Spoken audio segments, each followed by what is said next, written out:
আসসালামু আলাইকুম প্রিয় দর্শক, অন্য মঞ্চের আলাপচারিতায় আপনাদের সকলকে আমন্ত্রণ জানাচ্ছি। বাংলাদেশের আন্তর্জাতিক অপরাধ ট্রাইব্যুনালে সাবেক প্রধানমন্ত্রী শেখ হাসিনার বিরুদ্ধে বিচারাধীন মানবতাবিরোধী অপরাধের মামলার রায় ঘোষণার দিনক্ষণ 13 নভেম্বর। কিন্তু আদালতে চলমান বিচার প্রক্রিয়ার স্বচ্ছতা ও অনিয়ম নিয়ে প্রশ্ন আশঙ্কা বাড়ছে। সে আশঙ্কাগুলো এবার আওয়ামী লীগের পক্ষ থেকে নিয়ে যাওয়া হয়েছে জাতিসংঘের দপ্তরে। বাংলাদেশের আন্তর্জাতিক অপরাধ ট্রাইব্যুনালে সাবেক প্রধানমন্ত্রী শেখ হাসিনার বিরুদ্ধে চলমান বিচারে আইনি প্রক্রিয়া লঙ্ঘনের গুরুতর আশঙ্কার কথা জানিয়ে অন্যায় ও অনিয়মের অভিযোগ তুলে ধরে জাতিসংঘের জরুরি আবেদন জানিয়েছেন লন্ডনের ডাউটি স্ট্রিট চেম্বার্সে দুজন প্রভাবশালী আইনজীবী। এই দুই আইনজীবী হলেন স্টিভেন পার্লস কেসি ও তাতিয়ানা ইসরায়েল।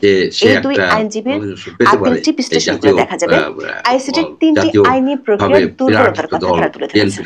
এক, অভিযুক্তের অনুপস্থিতিতে বিচার এবং মৃত্যুদণ্ডের ঝুঁকি। দুই, বিচারক ও প্রসিকিউটরের রাজনৈতিক সংশ্লিষ্টতার অভিযোগ। এবং তিন, নির্বাচনী বিচার বা সিলেক্টিভ জাস্টিসের নীতি। বিশ্লেষকরা মনে করেন এই 3টি উপাদান আন্তর্জাতিকভাবে ন্যায্য বিচারের মৌলিক অধিকারকে মারাত্মকভাবে প্রশ্নবিদ্ধ করে। মজার ব্যাপার হলো, বর্তমান অন্তর্বর্তী সরকারের ঘনিষ্ঠ জন হিসেবে পরিচিত ব্রিটিশ সাংবাদিক ডেভিড বার্গম্যান ও ব্রিটিশ আইনজীবী টবি ক্যাটম্যান এই 3টি বিষয় এর মধ্যে সমালোচনা করেছেন এবং আইসিটিকে সংস্কারের জন্য অন্তর্বর্তী সরকারকে পরামর্শ দিয়েছেন। বিগত আওয়ামী লীগ সরকারের আমলে আইসিটির সমালোচনা করায় এই দুজনই শাস্তির মুখোমুখি হয়েছেন। এমনকি ইংল্যান্ডের হাউস অব লর্ডসের সদস্য লর্ড কার্লাইল মাত্র কয়েকদিন আগে আইসিটি প্রক্রিয়া নিয়ে প্রশ্ন তুলেছেন। আবার আওয়ামী লীগের হয়ে ডাউটি স্ট্রিটের আইনজীবী এমন কিছু বিষয় সামনে এনেছেন যেগুলো এরই মধ্যে জাতিসংঘ মানবাধিকার কমিশনের রিপোর্টে উল্লেখ করা হয়েছে। ফলে জুলাই হত্যাকাণ্ডের বিচারের প্রক্রিয়ার স্বচ্ছতা শুরুতেই আন্তর্জাতিকভাবে বিরাট প্রশ্নের মুখে পড়ে যাচ্ছে কিনা সে আশঙ্কা দেখা দিয়েছে। বিস্তারিত জানতে চলুন চাষের বিশ্লেষণ। এই টেন্ডেন্সিটা থেকে বেরিয়ে আসা উচিত যে যারা রাজনীতিবিদ তাদের হাতেই এই জাতিসংঘের বিচারক ও আইনজীবীদের স্বাধীনতা বিষয়ক বিশেষজ্ঞ এবং বিচার বহির্ভূত হত্যাকাণ্ড বিষয়ক বিশেষজ্ঞদের কাছে সম্প্রতি শেখ হাসিনার পক্ষে ডাউটি স্ট্রিটের আইনজীবীরা এই আবেদন জমা দেন।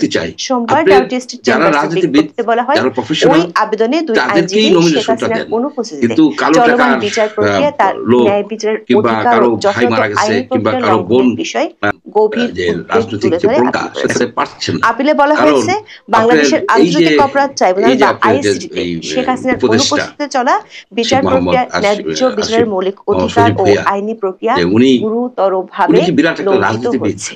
দুই ব্রিটিশ আইনজীবী কেসি ও ইসরায়েল জরুরি আবেদনে লেখেন, অপরাধের অভিযোগ আওয়ামী লীগের লোকজনের বিরুদ্ধে যেমন আছে, তেমনি দলটির সমর্থকদের উপর প্রতিশোধমূলক নির্যাতন চালানোর অভিযোগ রয়েছে।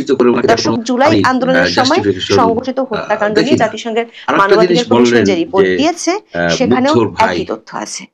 জাতিসংঘের ওই রিপোর্টে যে অনুমিত 1400 জন হত্যাকাণ্ডের সংখ্যা উল্লেখ করা হয়েছে, তার মধ্যে 144 জন আওয়ামী লীগ ও 44 জন পুলিশ সদস্যের কথা বলা আছে। জাতিসংঘের প্রতিবেদনে 5 আগস্টের আগে পরে পুলিশ ও আওয়ামী লীগ সমর্থকদের উপর সহিংসতার বিবরণ এসেছে রক্ষণশীল নদীতে। এমনকি পুলিশ হত্যা কিংবা থানায় আক্রমণের পরিসংখ্যান তুলে ধরার ক্ষেত্রেও তারা নির্ভর করছে অন্তর্বর্তী সরকারের ভাষার উপর। জাতিসংঘের এই প্রতিবেদনে বলা হয়েছে, আওয়ামী লীগ ও পুলিশের বিরুদ্ধে মামলা হলেও মানবাধিকার লঙ্ঘনের ঘটনায় জড়িত বাকিরা জবাবদিহিতার বাইরে থেকে যাচ্ছে। ডাউটি স্ট্রিটের আইনজীবীদের আবেদনে বলা হয়েছে, অন্তর্বর্তী সরকার রাজনৈতিক প্রতিহিংসা থেকে কেবল সাবেক সরকারের কর্মকর্তাদের বিচার করছে, অথচ যারা আন্দোলন বা অভ্যুত্থান সফল করেছে বলে দাবি করেছে তাদের বিচারের আওতার বাইরে রাখা হয়েছে। মানে যারা অভ্যুত্থানের পক্ষে ছিল তারা গত বছরের 15 জুলাই থেকে 8 আগস্ট পর্যন্ত যেসব অপরাধ করেছে সেগুলোর বিচার না করার সিদ্ধান্ত নিয়েছে। দর্শক, বিষয়টি আন্তর্জাতিক বিচার ব্যবস্থার মৌলিক নীতির সঙ্গে সাংঘর্ষিক। আইন বিশেষজ্ঞরা বলছেন, আন্তর্জাতিক অপরাধ আইনে জবাবদিহিতা অবশ্যই সামগ্রিক হতে হয়। কেবল পরাজিত পক্ষকে বিচারের আওতায় আনলে তা রাজনৈতিক প্রতিশোধ বা ভিক্টর জাস্টিস হিসেবে গণ্য হয়। এই দায়মুক্তির সিদ্ধান্ত ট্রাইব্যুনালের বিশ্বাসযোগ্যতাকে মারাত্মকভাবে ক্ষুণ্ণ করেছে। আবেদনে দুই ব্রিটিশ আইনজীবী বলেছেন, আন্তর্জাতিক অপরাধ ট্রাইব্যুনালের বিচার কাজে রাজনৈতিক প্রতিহিংসা প্রাধান্য পাচ্ছে। এমন একটি অনির্বাচিত সরকারের অধীনে বিচার কাজ চলছে যাদের জনসাধারণের কোনো ম্যান্ডেট নেই। এতে শেখ হাসিনার ন্যায় বিচার পাওয়ার বিষয়ে কোন কোন অধিকার লঙ্ঘন হচ্ছে তা তুলে ধরেছেন দুই আইনজীবী।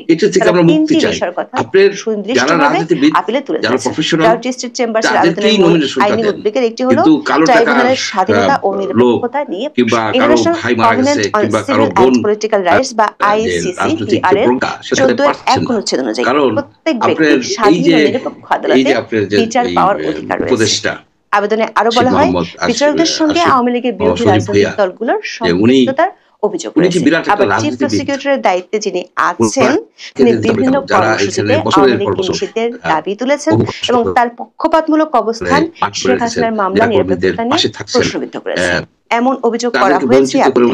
দর্শক, শেখ হাসিনার পক্ষে দুই ব্রিটিশ আইনজীবী জাতিসংঘের কাছে অভিযোগটি অনেক আগেই নজরে এনেছিলেন ব্রিটিশ সাংবাদিক ডেভিড বার্গম্যান। বিগত আওয়ামী লীগ সরকার আমলে আইসিটিতে যুদ্ধাপরাধের অভিযোগগুলোর বিচারের সময় সমালোচনা করে সাংবাদিক ডেভিড বার্গম্যানকে তখন ট্রাইব্যুনাল দণ্ড দিয়েছিলেন।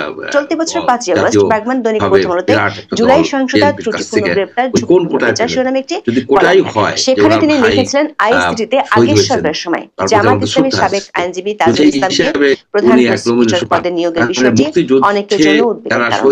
আন্তর্জাতিক অপরাধ ট্রাইব্যুনালের বিচার ও বিচারক নিয়ে শিরোনামে ডেভিড বার্গম্যানের আরেকটি কলাম প্রকাশিত হয় গত বছরের 24 অক্টোবর। সেই কলামে তিনি আইসিটির বিচারক নিয়োগ নিয়ে 5টি প্রশ্ন তুলেছিলেন। তিনি বলেছিলেন, এই নিয়োগগুলো নিয়ে উদ্বিগ্ন হওয়ার কারণ আছে। ডেভিড বার্গম্যান লিখেছিলেন, আইসিটির বিচারকদের কারণে কর্মজীবনে কোনো মামলায় আন্তর্জাতিক আইনের নীতি প্রয়োগ করার কোনো অভিজ্ঞতা আছে বলে মনে হয় না। আলোচ্য বিচারের সঙ্গে মানবতার বিরুদ্ধে অপরাধ এবং তাকে ঘিরে থাকা জটিল আইন জড়িত। এই অভিজ্ঞতা বিচারকদের জন্য একটি গুরুত্বপূর্ণ যোগ্যতা বলে মনে হয়। 3 বিচারপতির মধ্যে একজনের বিচারক হওয়ার কোনো অভিজ্ঞতা নেই। তাছাড়া তিনি বাংলাদেশ জাতীয়তাবাদী দল বিএনপির ওই লেখায় ডেভিড বার্গম্যান লিখেছিলেন, এটা খুবই আশ্চর্যের বিষয় যে সরকার আইসিটি বিচারক হিসেবে এমন এক ব্যক্তিকে নিয়োগ দিল যিনি এমন একটি রাজনৈতিক দলের সদস্য যারা আওয়ামী লীগের ভোট বিরোধী। অন্যদিকে অনেক আসামির আওয়ামী লীগের সঙ্গে জড়িত থাকার সম্ভাবনা বেশি। জাস্টিসের আপিলে তুলে ধরা দ্বিতীয় অভিযোগটি হলো মানবতা বিরোধী অপরাধের মতো অভিযোগে শেখ হাসিনার বিচার চলছে তার অনুপস্থিতি।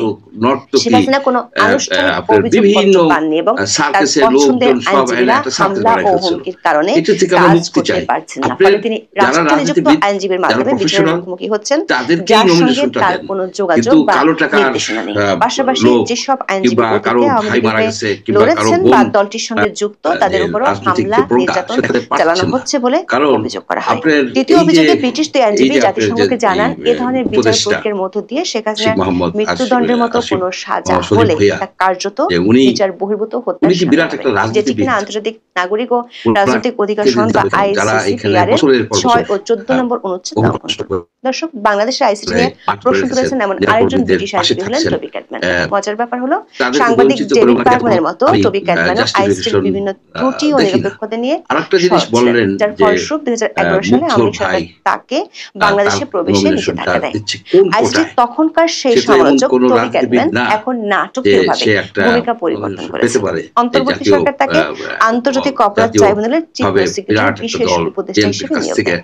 কিন্তু ক্যাটম্যান অন্তর্বর্তী সরকার প্রধান উপদেষ্টা ডক্টর মোহাম্মদ ইউনূসের সঙ্গে বৈঠকের পর আইসিটির কাঠামোগত সংস্কারের জন্য যেসব প্রস্তাব দিয়েছিলেন তার কিছুই বাস্তবায়ন করেনি অন্তর্বর্তী সরকার। যেমন তিনি আইসিটির নাম পরিবর্তনের পরামর্শ দিয়েছেন, মৃত্যুদণ্ড বাতিল ও আইসিসিতে রেফারেন্স পাঠানোর পরামর্শ দিয়েছেন। এমনকি ট্রাইব্যুনাল কর্তৃক গ্রেফতারি পরোয়ানা জারির পর স্পর্শকাতর তথ্য ফাঁস হচ্ছে জানিয়ে বিচার প্রক্রিয়ায় পুলিশের ভূমিকা নিয়ে উদ্বেগ তুলে ধরেছেন টবি ক্যাটম্যান। দর্শক, জাতিসংঘের মানবাধিকার হাই কমিশনার ভলকার তুর্ক বাংলাদেশের অন্তর্বর্তীকালীন সরকারকে আহ্বান জানিয়েছেন যেন সব গুরুতর মানবাধিকার লঙ্ঘনের জন্য ব্যাপক, নিরপেক্ষ ও স্বচ্ছ তদন্ত নিশ্চিত করা হয়। তিনি বিচার প্রক্রিয়া নির্বিশেষে মৃত্যুদণ্ডের ব্যবহার বন্ধ করারও আহ্বান জানিয়েছেন। সবশেষ ইংল্যান্ডের হাউস অব লর্ডসের সদস্য লর্ড কার্লাইল আইসিটির প্রশ্ন করেছেন। তিনি স্পষ্ট জানিয়েছেন যে আইসিটির বর্তমান কাঠামোর জরুরি সংস্কার প্রয়োজন, যাতে বিচার প্রক্রিয়া আন্তর্জাতিক মানদণ্ডে স্বচ্ছ, ন্যায্য এবং আইন ও সংবিধানের প্রতি কঠোরভাবে অনুগত হয়। বিশ্লেষকদের ধারণা লর্ড কার্লাইলের এই মন্তব্য আন্তর্জাতিক মহলকে ট্রাইব্যুনালের উপর উচ্চ মাত্রার নৈতিক চাপ তৈরি করেছে। শুধু আইসিসিতে বিচারিক প্রক্রিয়ার স্বচ্ছতা নিয়ে অন্তর্বর্তী সরকারের বিরুদ্ধে রাজনৈতিক নিপীড়ন ও আইন লঙ্ঘনের অভিযোগ তুলে ধরে এ নিয়ে গত কয়েকদিন আন্তর্জাতিক আদালতে বেশ কয়েকটি অভিযোগ জানালো আওয়ামী লীগ। দর্শক, এর আগে দলটির নেতাকর্মীদের হত্যা, নির্বিচারে গ্রেফতার করা সহ মানবতা বিরোধী অপরাধের অভিযোগে গেল মাসের শেষ দিকে নেদারল্যান্ডসের আন্তর্জাতিক অপরাধ আদালত আইসিসিতে একটি মামলার আবেদন হয়। তখন আবেদনটি করেছেন জাস্টিস চেম্বার্স আইনজীবী কেসি, যিনি এবার আওয়ামী লীগের হয়ে জাতিসংঘের শরণার্থী